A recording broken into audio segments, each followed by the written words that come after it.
여러분 안녕하십니까? 주님의 이름과 평강으로 문안드립니다. 부득이한 사정으로 주일 예배에 참석치 못한 분들과 주님의 복음을 널리 전하기 위해 선교용으로 제작된 영생장로교회 이영걸 목사님의 주일 설교입니다. 이 귀한 하나님의 말씀을 통해 크신 은혜를 체험하시고 힘차고 복된 신앙생활이 되셔서 하나님께 영광 돌리시는 여러분 되시길 바랍니다.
여호와를 찬송하며 내 간구하는 소리를 들으심이로다. 여호와는 나의 힘과 나의 방패시니 내 마음이 저를 의지하여 도움을 얻었도다. 그러므로 내 마음이 크게 기뻐하며 내 노래로 저를 찬송하리로다. 여호와는 저의 힘이시요 그 기름 부음 받은 자의 구원의 산성이시로다. 주의 백성을 구원하시며 주의 산업에 복을 주시고 또 저의 목자가 되사 영원토록 드십소서. 아멘. 거룩하신 하나님 아버지 감사합니다. 주의 날을 허락해 주시고 저희들에게 건강을 주셔서 병원에 있거나 누워있지 않고 또 다른 곳에 가 있지 않고 주회전에 불러주신 거 감사합니다. 저희들 아무 공로 없습니다. 행한 것은 허물밖에 없지만은 이 시간 머리 들기 전에 예배 드리기 합당치 못한 것 있으면 사유하심이 하나님께 있사오니 우리들의 모든 죄악을 용서해 주옵시고 이 한 시간 드리는 예배가 오직 하나님께 영광이 되게 하시고 우리에게 은혜와 기쁨과 감사와 치료와 위로와 결단의 시간이 되게 하여 주옵소서. 올 때는 어떠한 모양으로 왔든지 돌아갈 때는 기쁨이 충만케 하여 주시옵소서. 예수님의 이름으로 감사하며 기도하옵나이다. 아멘. 룻이 땅에 엎드려 절하며 그에게 이르되 나는 이방 여인이오늘 당신이 어찌하여 내게 은혜를 베푸시며 나를 돌아보시나이까? 보아스가 그에게 대답하여 가로되 내 남편이 죽은 후로 내가 시모에게 행한 모든 것과 내 부모와 고국을 떠나 전에 알지 못하던 백성에게로 온 일이 내게 분명히 들렸느니라.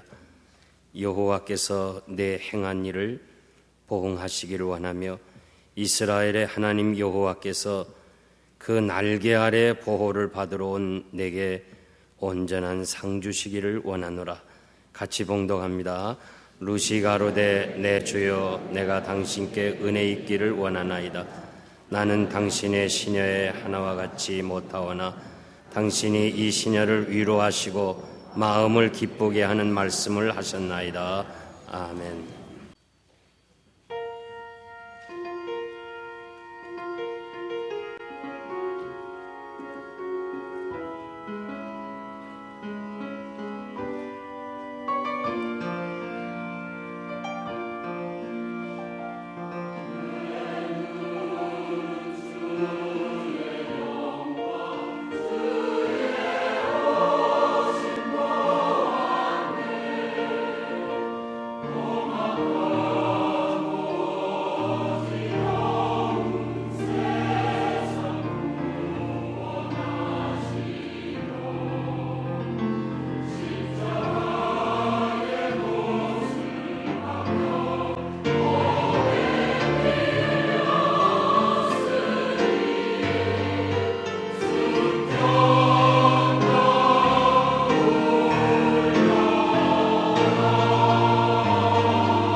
여러분들이 잘 아는 마틴 루터는 임종시에 나는 거지다 이렇게 마지막 말을 남겼습니다.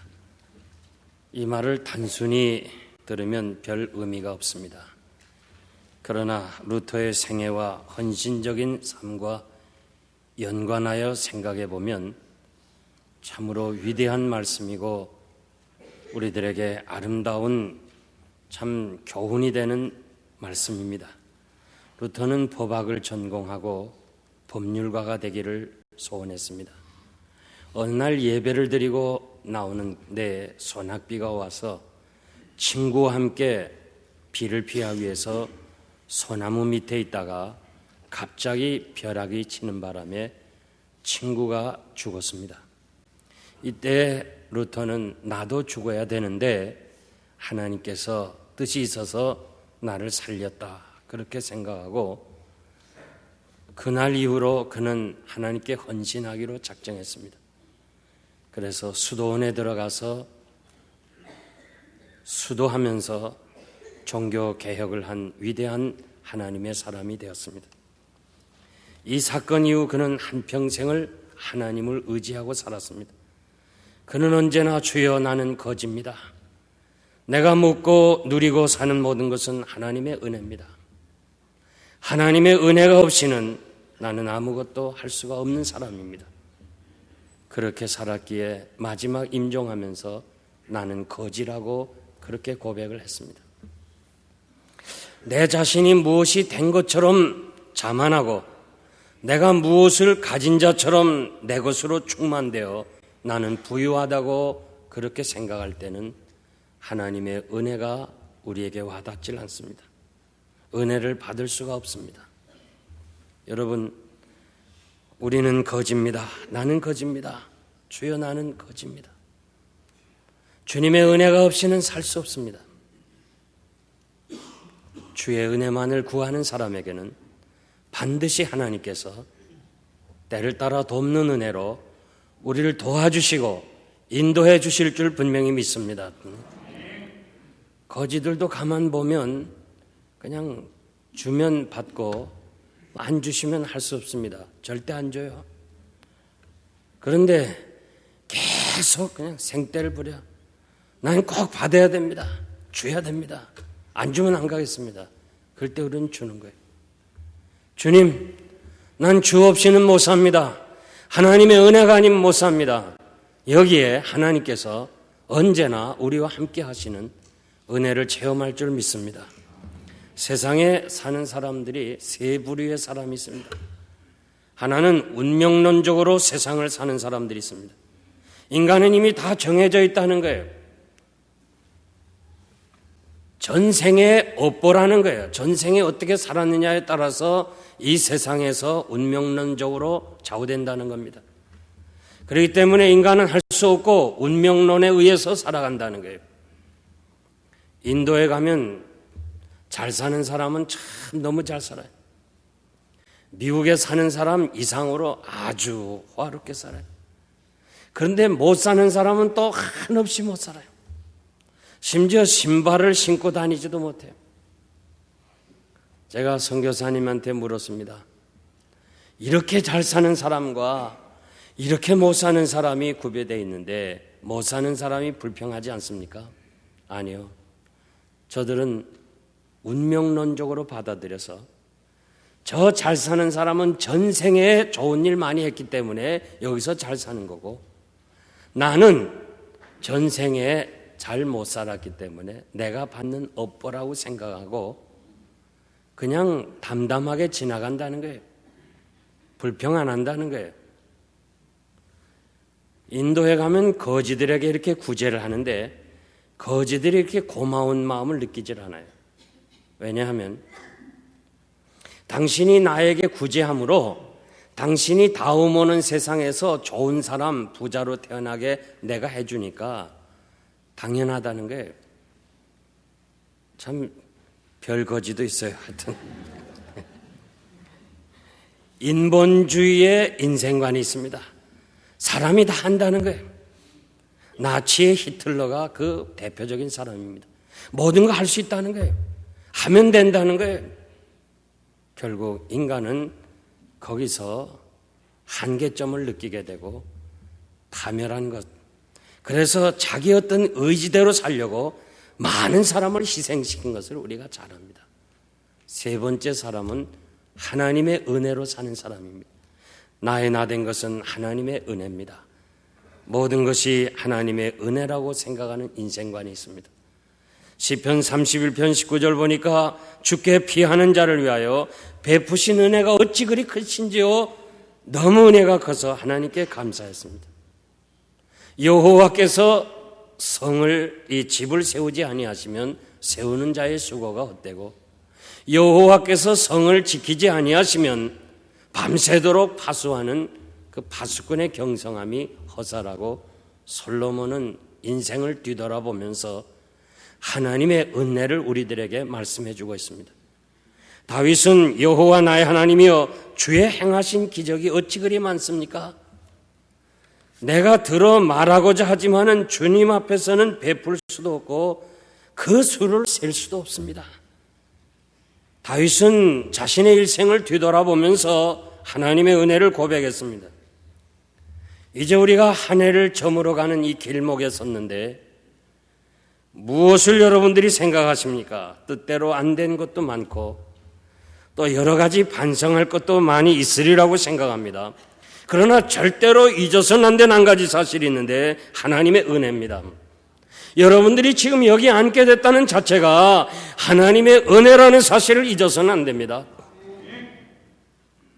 우리는 그냥 살아왔습니다. 아무것도 모르고 살아왔지만은 다윗은 하나님의 계획 속에 되어졌다고 말씀하십니다. 우리는 그냥 생각 없이 살아왔지만은 그러나 하나님은 계획을 가지고 우리를 이 자리 여기까지 앉게 하셨다고 그렇게 고백을 하고 있습니다. 우리가 조금만 하나님의 은혜를 생각하고 생각해 보면 진정 그렇습니다. 본문에 보면 은혜 받은 룻을 보게 됩니다. 룻이 땅에 엎드려 절을 합니다. 그에게 이르되 나는 이방 여인인데 당신이 내게 은혜를 베푸시며 이렇게 돌아보십니까? 이 땅에 엎드려 절하는 행동은 하나님 앞에서 하는 것이고 성경에 보니까 왕 앞에서 하는 것입니다. 이미 룻은 보아스를 통해서 예수 그리스도를 발견할 수 있었습니다. 예수님은 만왕의 왕이시기 때문에 그 앞에 엎드려 땅에 절을 했습니다. 나는 이방 여인입니다. 전통적으로 유대인들은 이방 사람들에 대한 차별의식이 있습니다. 그리고 저들이 당하는 고통은 당연한 것으로 받아들이는 시대입니다. 그러나 그는 실로 겸손하게 하나님의 은혜를 구했습니다. 13절에 보니까 주여 내가 당신께 은혜를 입기를 원합니다. 2절에 보면 룻이 시어머니에게 나로 밭에 가게 하십시오. 내가 네게 은혜를 입으면 그를 따라서 이삭을 주겠습니다. 벌써 룻은 은혜를 사모했습니다. 은혜를 구했습니다. 은혜가 가장 중요한 것을 알았습니다. 하나님께서 그 소원대로 룻에게 은혜를 베풀 사람을 만나게 해주었습니다. 은혜는 받을 자격이 없는 사람이 받는 하나님의 사랑의 선물입니다. 우리의 노력과 실력만으로는 세상을 살아갈 수가 없습니다. 우리의 힘과 우리의 의지 가지고는 이 세상에서 성공자가 될 수가 없습니다. 하나님이 도와주시는 은혜가 있어야 됩니다. 사랑하는 성도 여러분, 하나님의 은혜를 귀하게 생각해야 됩니다. 하나님이 함께 하시고 은혜 주시면 우리는 성공자가 될 수 있다는 사실입니다. 가나안 여인은 주님께 나와서 주여 은혜를 베풀어 주시옵소서. 주님은 자녀의 떡을 개에게 주는 것이 마땅치 않다고 얘기합니다. 그럴 때 여자가 주여 옳습니다. 개들도 제 주인의 상에서 떨어지는 빵 부스러기를 먹습니다. 이스라엘 사람들은 음식을 먹기 전에 손을 씻어야 되는데 물값이 빵값보다 비쌉니다. 그래서 물로 손을 씻는 것이 아니라 빵으로 손을 씻고 그 씻은 빵을 상 밑에 개에게 주면 개가 그것을 먹습니다. 바로 이 가나안 여자가 지금 자기 딸이 병들어서 이 정말 고통 중에 있는 딸을 살려야 되는데 나에게 은혜를 달라 할 때 주님이 너 같은 여자에게는 줄 수 없다 할 때 주님, 부스러기 은혜도 주세요. 부스러기 은혜라도 주세요. 그 은혜를 사모할 때 주께서 여자야 내 믿음이 크다 하시면서 나를 고쳐주신 사건을 우리가 잘 알 수 있습니다. 여러분, 우리 문제 많은 세상에서 여러 가지 문제를 해결하는 길은 내 힘으로 안 됩니다. 내 노력 가지고 안 됩니다. 내가 가진 능력 가지고 안 됩니다.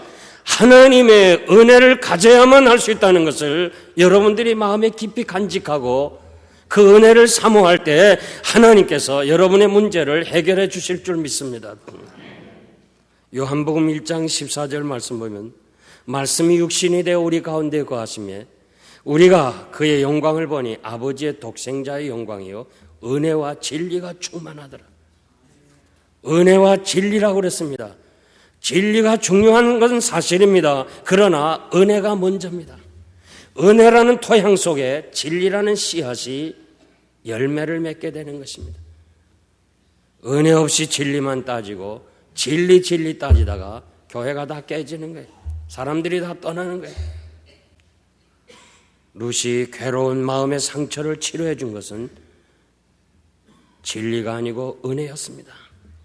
우리 상처받은 성도들을 위해서 여러분들이 여러 가지 위로할 수 있습니다.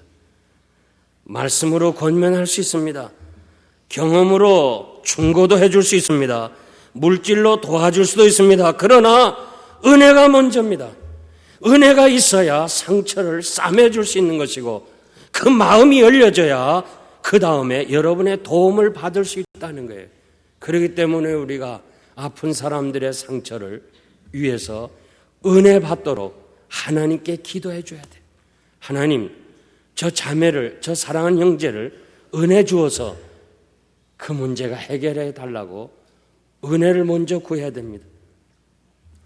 성경에 보면 은혜와 평강이 있을지어다. 평강과 은혜라는 말 안 했습니다. 어디 성경에 봐도 은혜와 평강입니다. 은혜가 먼저 있어야 됩니다. 그 후에 평강이 따라오는 것입니다. 교회는 룻처럼 상처받은 사람들이 치료받으러 오는 병원입니다. 정말 우리 주변에 많은 사람들이 이 살려온 미국 땅에서 상처받은 사람들이 너무 많아요. 정말 저들을 치료하고 위로해 줄 길은 하나님의 은혜가 아니면 해결할 길이 없는 거예요. 그렇기 때문에 우리들은 저들을 하나님의 은혜로 치료해 줘야 될 사명이 있습니다. 이 교회가 은혜로운 공동체가 되기를 바랍니다. 여러분의 가정이 먼저 은혜가 있어야 돼요. 우리의 자녀들을 돈으로 해결하는 거 아니에요. 우리의 가정을 무엇인가 소유한 것으로 가정을 이끌어가는 거 아니에요. 우리의 가정을 은혜로 이끌어가야 돼요. 정말 우리 가정이 은혜가 충만해야 돼요. 우리 교회가 은혜가 충만해서 가슴을 넓히면서 정말 그 상처받은 사람을 치료해 줄 수 있는 교회가 될 때 하나님께서는 놀라운 은혜와 복으로 부흥성장시켜 주실 줄 믿습니다. 오늘 본문에 보니까 룻이 은혜를 받았는데 그 비결이 나옵니다. 첫째가 그녀의 고난이었습니다. 고난을 통해서 하나님의 은혜를 받습니다. 보아스가 그에게 대답하여 가로되 내 남편이 죽으므로 내가 시모에게 행한 일이 내게 분명히 들렸느니라. 내 남편이 죽었다 그럽니다. 세상에서 가장 큰 고통은 배우자가 죽는 거랍니다. 그걸 이 충격 점수로 따지면 사람이 300점을 맞으면 급사하는데 배우자가 죽는 것은 100점을 맞는 충격이랍니다. 그러니까 얼마나 큰 그 고통입니까? 거기다가 아들도 없고 남편이 없는 시어머니를 복양하는 것은 대단한 참으로 효성입니다. 거기다가 먹을 것이 없어서 고향을 떠나서 이방 세계에 와서 차별을 받고 있습니다. 얼마나 괴로운 사람입니까? 정말 우리 가운데 아무리 고난을 당한다 할지라도 룻처럼 그렇게 고난을 당한 사람은 없을 것입니다. 그런데 이 고난을 통해서 룻은 보아스를 만나게 됩니다. 이 고난이 없어서는 룻은 보아스를 만나질 못합니다. 사랑하는 성도 여러분, 우리는 어떠한 이유라 할지라도 그 고통의 의미를 우리가 알아야 되는데, 모든 고통은 어떠한 이유에서 오든지 간에 모든 성도가 당하는 고난은 하나님의 은혜를 받는 기회가 된다는 것을 잊어서는 안 됩니다. 베드로 사도는 성도의 고난은 하나님 앞에서 아름다운 것이라고 말씀합니다. 욥은 정금과 같은 믿음의 사람이 되는 비결이라고 말씀합니다. 야고보는 모든 고난은 믿음을 더해주는 것이라고, 고난은 믿음의 정의를 말씀하고 있습니다. 바울은 고난이 크면 하나님의 위로도 크다고 말씀하십니다. 하나님께서 우리에게 시련과 고통을 허용하시는 것은 우리를 죽이려는 것이 아니고 우리 속에 새로운 믿음의 사람으로 살도록 우리에게 하시는 하나님의 섭리입니다. 하나님은 가끔 우리들이 원하는 빵을 주지 아니하시고 대신 돌을 주심으로 인하여 참으로 기분이 나빠가지고 달라는 떡은 안 주시고 그냥 돌 주신다고 발로 차버려서 발이 상하는 사람들이 있습니다. 어떤 분은 그 돌을 가지고 하나님께 감사하면서 신앙의 집을 짓는 머릿돌로 사용하는 사람이 있습니다. 참된 신앙과 참되게 살아가는 사람에게는 고난에 직면할 수밖에 없습니다. 성도는 고난을 통해서 자아가 깨어지고 고난의 껍질이 이 교만의 껍질이 벗겨지면서 겸손하게 되고 하나님의 은혜를 구하게 되는 거예요. 모든 것은 할 수 있다고 하는 사람들이 그냥 고난을 통해서 하나님 앞에 돌아온 사람들이 한두 사람이 아닙니다. 하나님께서는 인생에 은혜를 주시기 위해서 때로는 우리의 삶의 터전을 흔드는 경우도 있습니다. 바울과 실라가 빌립보 감옥에 들어갔을 때 갑자기 그 감옥의 터전이 지진으로 흔들립니다.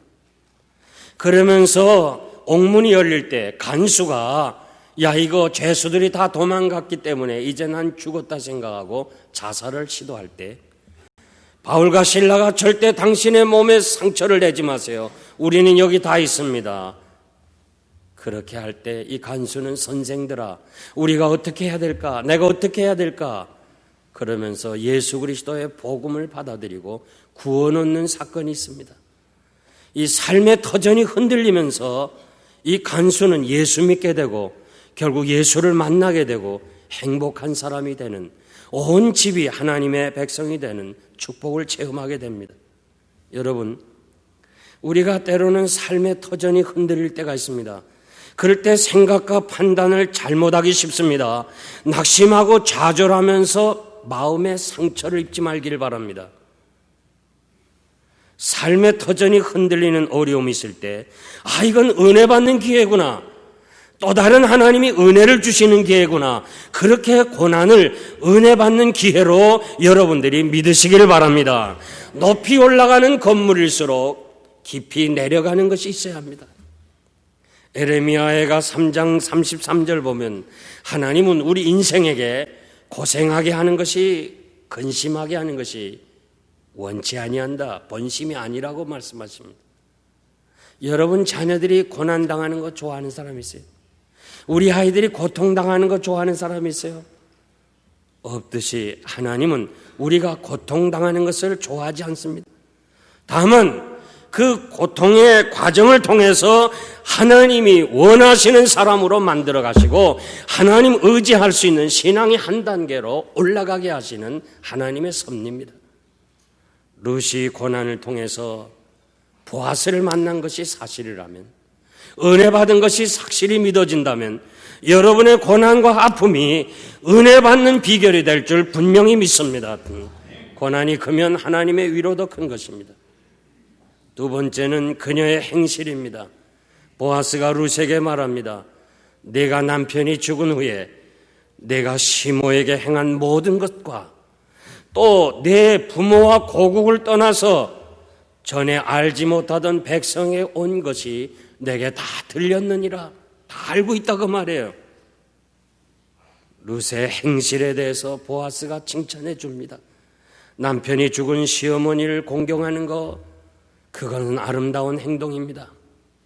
그리고 이 시어머니를 위해서 홀로 이 베들레헴에 갈 수 없고 어머니를 복양하기 위해서 자기의 고국과 부모와 친척 형제를 떠나서 오직 어머니에게 효성하겠다고 하는 이 행동은 하나님 앞에서 아름다운 것입니다.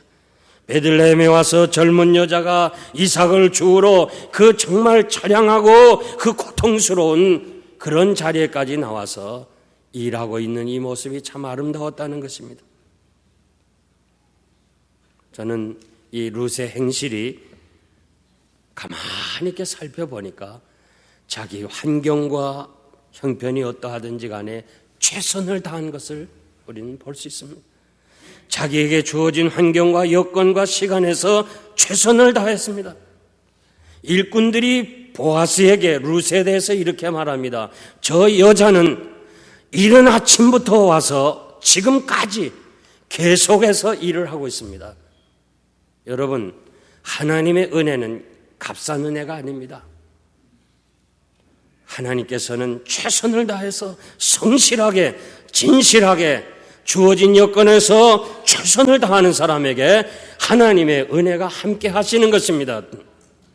하나님의 마음에 드는 사람은 바로 일꾼들의 마음에 드는 것처럼, 일꾼들의 눈에 띄는 것처럼 여러분들이 어떠한 구속에서 어떠한 일을 하든지 간에 내게 맡겨주신 직분에 최선을 다해서 섬기고 봉사하면 하나님이 은혜 주실 뿐만 아니라 온 성도들이 안다 그 말이에요. 온 성도들이 알아요. 세상 사람들의 눈에 띄인다는 거예요. 하나님이 은혜 주실 때 신분이나 재능이나 배경을 보지 않습니다. 다만 자신의 위치에서 얼마나 열심히 일하는가, 얼마나 성도답게 살아가는가, 이것을 보고 있습니다. 잃어버린 것, 그리고 없는 것, 떠나간 사람, 실패한 것, 그것만 매이지 말고, 거기에 매이지 말고, 아직도 남아있는 것, 아직도 가진 건강, 그리고 우리의 사랑하는 식구들, 그리고 아직도 내가 할 수 있는 이 여건들, 남이 볼 때는 좀 초라한 것 같고 실패한 것 같지만은, 정말 약한 인생 같지만은, 그러나 내가 가진 것, 내게 있는 거, 내게만 주신 은혜, 이거 가지고 최선을 다해서 나갈 때 하나님이 은혜 주실 줄 믿습니다. 사도 바울은 내 속에서 역사하시는 이의 역사를 따라 나는 힘을 다하여 수고한다고 그랬습니다. 나의 갈 길 다 가고 달려갈 길 다 가고 믿음을 지키고 최선을 다해서 하나님 앞에 살아온 것을 우리가 잘 볼 수 있습니다. 하나님은 최선을 다해서 바르게 사는 사람을 축복해 주실 줄 믿습니다. 뉴욕에서 제일 인기 있는 식당이 금강산입니다. 지금 뉴욕에 그렇게 많은 식당이 있지만은 금강산 식당은 잘 됩니다. 92년에 그 식당은 서라벌이라는 이름으로 뱅크럽시 된 식당입니다. 그런데 유지성 장로님이 그 식당을 인수했습니다. 그리고 3개월 만에, 최선을 다해서 3개월 만에 식당이 이제는 현상 유지에 이르게 됐습니다. 그때 전에 주인이 갚지 못한 빚쟁이들이 몰려옵니다. 그러면서 돈을 달라는 거예요. 여러분이 만일 그 환경에 있으면 어떻게 생각하겠어요? 이 장로님은 법적으로 줄 권한이 하나도 없어요. 의무가 없어요. 왜? 그건 전주인이지. 나하고는 상관이 없어요. 그런데 자신이 장로로서, 하나님의 사람으로서 이것을 어떻게 할 거냐. 빚쟁이들 다 모았어요. 다 모아서 예, 제가 전주인을 대신에 갚아드리겠습니다. 그런데 난 지금 돈은 없습니다. 약속합니다. 3년 안에 갚아줄 테니까, 조금씩 갚아줄 테니까 이 사업을 위해서 도와주세요. 그리고 신앙 있는 사람은 좀 기도해 주세요. 그래서 반드시 제가 갚겠습니다. 3년 만에 전 주인의 빚을 다 갚아줬어요. 그 사람들이 입으로 전부 선전하는 거야. 저 금강산 주인은 정말 훌륭한 크리스찬이다. 그래서 지금 250명을 거느리는 뉴욕에서 최고의 식당이 됐어요. 여러분, 금강산 식당 한번 가봐요. 저는 뉴욕에 갈 때마다 그 사실을 알기 때문에 거기 가자는 거예요. 지금도 바쁠 때 그 사장이 파킹장을 정리해요. 최선을 다해요. 뭐 돈 들여서 저 북한 땅 금강산 갈 필요 없어요. 뉴욕까지 가면 돼요. 우리가 신자로서 정말 아름답게 살아가려고 할 때 하나님께서 그 행동을, 그 행실을 보고 축복하신다고 말해요. 우리는 좀 차별화돼야 돼요. 우리가 바르게 살아야 돼요. 제가 신문을 읽는 가운데 재미나는 기사를 읽었어요. 목사님이 새벽 기도에 나오면 반드시 여러분이 축복하신다고 그렇게 강조할 때 여집사님 한 분이 그래 한번 나도 축복받기 위해서 새벽 기도 나오자. 첫 번 나왔어요. 예배를 끝나고 집에 돌아가면서 마켓에 들렸어요. 새벽이니까 어둠컴컴한데 이제 아침거리를 사가지고 50불짜리를 냈는데 이 새벽이기 때문에 점원이 100불짜리로 알고 20불 사서 30불 거스름 받아야 되는데 80불을 받았어요. 이야, 첫날부터 목사님 말씀대로 이게 축복이 내려오는구나. 확실하게 내려오는구나. 그러면서 좋아가지고 목사님을 찾아갔어요. 목사님 말씀이 맞아요. 내가 이렇게 새벽 기도 나오니까 첫날부터 하나님이 축복해 주었어요. 그럴 때 목사님 하시는 말이 그것 봐요. 집사님 새벽 기도 나오니까 당장 하나님 복 주시잖아요. 앞으로도 잘 나오세요. 오늘 이 집사님처럼 그렇게 생각하는 사람이 너무 많아. 오늘 이 목사님처럼 잘못 가르치는 지도자가 너무 많아요. 행함이 없는 믿음은 죽은 것이에요. 신앙은 이론이 아니고 행함이에요. 우리가 바르게 살아야 돼요. 어떻게 하든지 우리가 이 죄악된 세상에서 여러분들이 바르게 살아야 돼요. 손해를 보더라도 하나님의 사람으로서 바르게 살면서 손해보면 하나님이 반드시 갚아주시는 거예요. 하나님이 아브라함을 향해서 이렇게 말했어요. 아브라함아, 너는 내 앞에서 행하여 바르게 행하라. 정직하게 행하라. 그리하면 내가 내 뒤에서 전능자가 되어줄 것이라고 분명히 말씀해 주었습니다. 난 여러분 형편을 잘 모릅니다. 그러나 그렇게 중요한 거 아닙니다. 다만 여러분들이 정말 내가 하나님의 사람으로서 하나님의 자녀답게 성실하게 최선을 다해서 하나님의 영광을 위해서 살아봐요. 때를 따라 돕는 하나님의 은혜가 여러분의 모든 문제를 해결해 주실 줄 믿습니다. 마지막으로는 그녀의 신앙입니다. 여호와께서 그 날개 아래 보호를 받으러 온 내게 온전한 상 주시기를 원하노라. 룻이 고향을 떠나 베들레헴에 온 것은 여호와 하나님의 보호를 받기 위해서 온 것입니다. 저는 이 결단을 그녀의 신앙이라고 해석하고 싶습니다. 마치 아브라함이 고향을 떠난 것처럼 오직 하나님 앞에서 바르게 살기 위해서 아브라함이 고향을 떠난 것처럼 이 룻은 모압을 떠난 것입니다. 예수님이 야고보와 요한을 부르실 때 그들이 배와 부친을 버려두고 예수를 쫓았다고 그랬습니다. 예수님이 아비나 어미를 나보다 더 사랑하는 자는 내게 합당치 아니하다고 그랬습니다. 베드로는 우리가 모든 것을 버리고 주를 쫓았다고 그랬습니다. 바울 사도는 그리스도를 얻기 위해서 모든 것을 배설물로 버렸다고 그랬습니다. 룻이 부모를 떠나 베들레헴에 온 것은 인본주의를 버리고 신본주의 신앙의 결심입니다. 사도 바울은 혈과 육은 하나님의 나라를 유업으로 받을 수 없다고 그랬습니다. 부모를 떠나는 것은 혈육을 버리는 것입니다. 고국은 모압인데 불신앙의 세계고 우상과 세속적인 악한 풍습들이 있기 때문에 이것을 버리고 결국 보아스가 고백한 대로 말한 대로 알지 못하던 백성에게 왔다고 말을 합니다. 알지 못한 백성이 누굽니까? 이스라엘입니다. 모압에서 이스라엘 백성으로 돌아왔다 그 말입니다. 모세는 이스라엘 향해서 열국 중에서 내 소유가 되겠고 내게 대하여 제사장 나라가 되며 거룩한 백성이 되겠다고 그랬습니다. 하나님의 백성이 되는 것, 그것은 마치 택하신 족속이요 왕 같은 제사장이요 거룩한 나라요 소유된 백성이라고 그랬습니다. 룻이 모압을 버리고 이스라엘 백성이 된 것은 죄악을 버리고 하나님의 사람이 된 의인이 된 것입니다. 사랑하는 성도 여러분, 우리가 신앙생활하면서 여러 가지 어렵지만은 그러나 죄악을 버리고 이해가 되고 또 이익이 되고 여러 가지 참 자기에게 덕이 되지만은 도움이 되지만은 신앙이 아닐 때는 버리고 포기하는 것, 그때마다 하나님께서 우리에게 은혜 주셔서 축복해 주시고 감당해 주실 줄 믿습니다.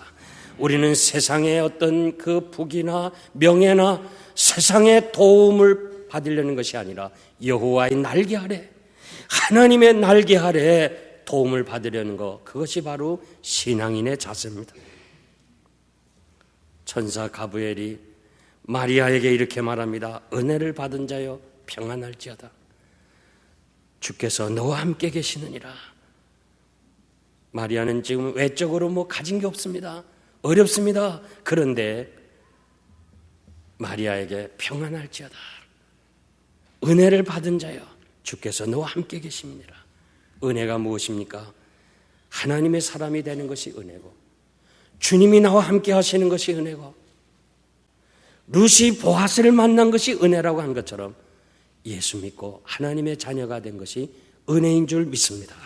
골로새서 3장 1절 보니까 너희가 그리스도와 함께 다시 살리심을 받았으면 위의 것을 생각하고 위의 것을 찾으라. 거기에는 하나님의 보좌 우편에 계시고 그리스도가 계신다고 그랬습니다.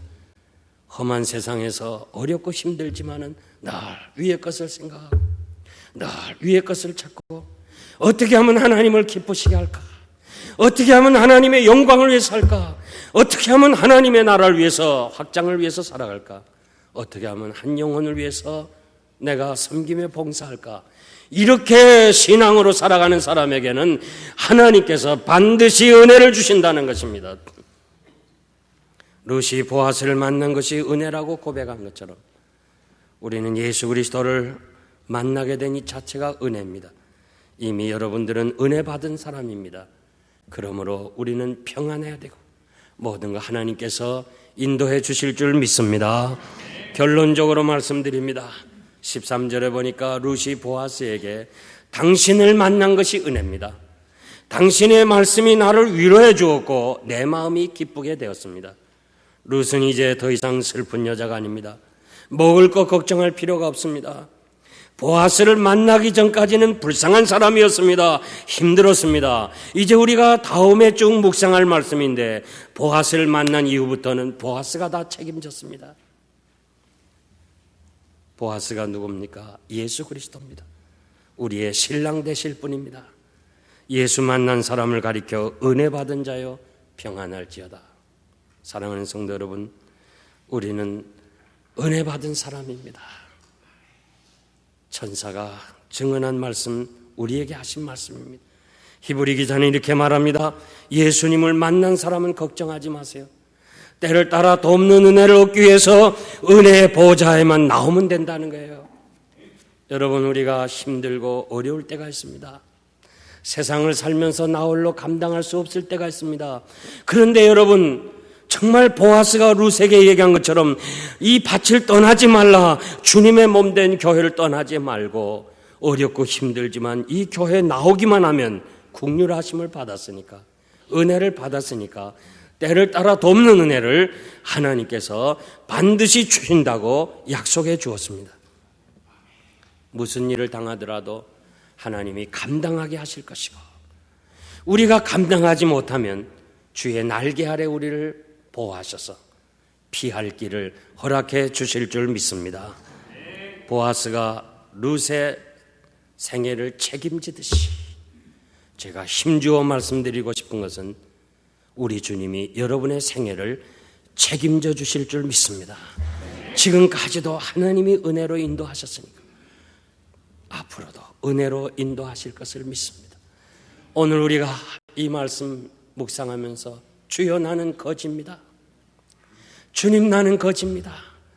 내가 먹고 사는 거, 입는 거 모든 것이 다 주께로부터 와야 합니다. 주님만이 나의 모든 것입니다. 여러분이 한 가지 사실만 붙잡으면 여러분의 생애는 걱정이 없어요. 이거 정말 잊었었는 안 돼요. 정말 잊었었는 안 돼요. 한번 따라 합시다. 주여, 난 거지입니다. 정말이에요. 난 거지입니다. 난 거지입니다. 주님만이 나의 모든 것입니다. 여기에 여러분의 일생은 하나님이 책임져 주실 줄 믿습니다. 기도하겠습니다. 하나님 아버지 감사합니다. 룻이 그토록 어렵고 힘들었지만은 보아스를 만나고 나서 모든 문제가 해결되고 그 은혜 안에서 행복하고 성공자가 된 것처럼 우리가 주님을 만난 사람들입니다. 이제 어렵고 힘들 때마다 그 고난을 통해서 하나님이 더 큰 은혜 주시는 것을 믿고 고난이 올 때마다 괴로워하지 말고 하나님의 은혜를 볼 수 있는 저희들이 되게 하여 주시옵소서. 때를 따라 돕는 은혜를 얻기 위해서 은혜의 보좌 앞에 담대히 나오게 하시고 나는 주 없이는 못 삽니다. 나는 아무것도 아닙니다. 나는 주님의 은혜가 아니면 살 수 없습니다. 나는 실로 거지입니다. 주님 앞에 우리가 겸손하게 고백할 때 주께서 우리의 생애를 은혜로 인도해 주실 줄 믿습니다. 나는 부유한 자라 가진 자라 이런 교만에서 겸손으로 주를 앙모하는 하나님의 사람들이 다 되게 하여 주시옵소서. 예수님의 이름으로 감사하며 기도하옵나이다. 아멘. 우리 주님 예수 그리스도의 무한하신 은혜와 하나님 아버지의 극진하신 사랑하심과 성령님의 감동 역사하심이 우리의 남은 날 하나님의 은혜만을 구하며 은혜 안에서 승리하기를 소원하는 사랑하는 모든 성도들 머리 위에 지금으로부터 영원토록 함께 있을지어다. 아멘.